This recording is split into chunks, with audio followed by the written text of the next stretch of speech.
Alright, let's have a quick talk. Right now I'm having a problem with this thing stalling every now and then, but it runs. So, I'm going to show you a few things to why it might actually do that.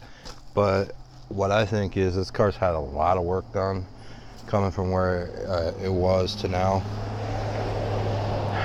Some say it was in a front end collision. Not too sure. Haven't really got too far on that one. But, show you what kind of car it is. It does have a program problem in its computer.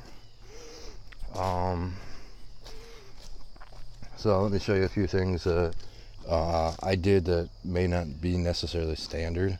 I think I have a full pack or 5/8 or half pack muffler, so I don't want to get rid of that unless it's actually clogged. So let's get into why this thing might be intermittently shutting down. So and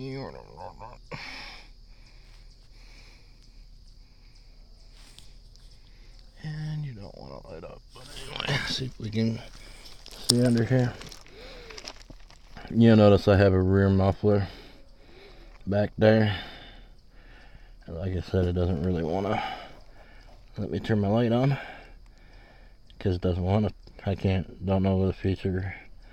There's the muffler.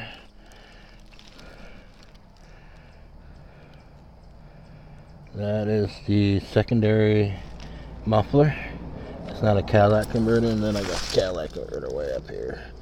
And most people know where Cadillac converters are, so I don't get into that. If it has a sectional muffler, which I haven't looked over there yet, but if it has two mufflers plus the tail, which isn't a tail, but the rear of the vehicle muffler, like this one does, you got to take and remove the muffler. So the easy one to get to is actually the rear one. Don't actually remove that unless you have to. The one I'm thinking about having removed and have it fitted, and that one. There's another one up front there. And I think that's the other one. Like I said, this thing has like quite a few mufflers. So I think it's actually overdoing itself. Now that's a two-piece split off. There's a two-piece there. So if all I would have to do is run two straight pipes fitted, either have them welded on or what they call a caliper clamp on. So if that doesn't fix the problem, because the fumes can't get out fast enough, so it back flows into the exhaust not the intake, but up on the manifold, and then it just forces hot things back in. That's what I'm thinking I need to do. Now the other thing I know I need to do, because I was messing around with BMW a little bit, some of the technicians getting them kind of acclimated to what problems could shut these off, and waste so much money trying to find it, that they were sitting down taking notes how to get through the car doesn't want to run properly or idle properly, and how to do it in less than 5 minutes to 10 minutes, so that the customer, as far as billing, is more efficient in the sense of not serving the customer, but them getting the best experience possible from the BMW, the best performance in gas mileage. Like right now, one guy tried to do what I tried that I was doing, and he went and kind of messed up a few BMWs because he was afraid he had to race against them or something. I don't know what it was, but he messed up a bunch of BMWs. So got to go in on cars that idle incorrect, and that's the first thing they have to look for, is did he change the code around in it, and if he did change the code, what the code has to be, etc., etc., etc. Went over that with BMW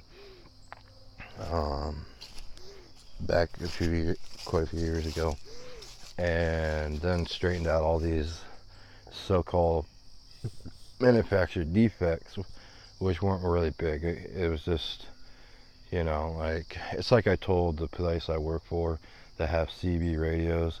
You have a high frequency, you got a low frequency, and to get both of them to work, you never line them up, because most of the time they'll be throwing a signal, like you click on the CB and you're like 2.5 miles, and that's the only person that can hear you is 2.5 miles, when you should be able to go 50 to 500 feet away from your house, and then I'm hearing you. So you got to leave a little bit of gap in that frequency so that these other CBs, no matter what price you pay for them, can actually pick up a signal. It does cause for a little bit of static sound. Like right now, I know the one place I work for using has CBs.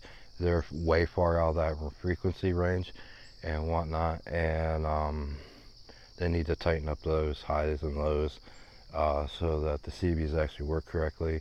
They're Ethernet CBs, so they're definitely out of date. They work great. It's also made with a certain adapter to plug into a computer.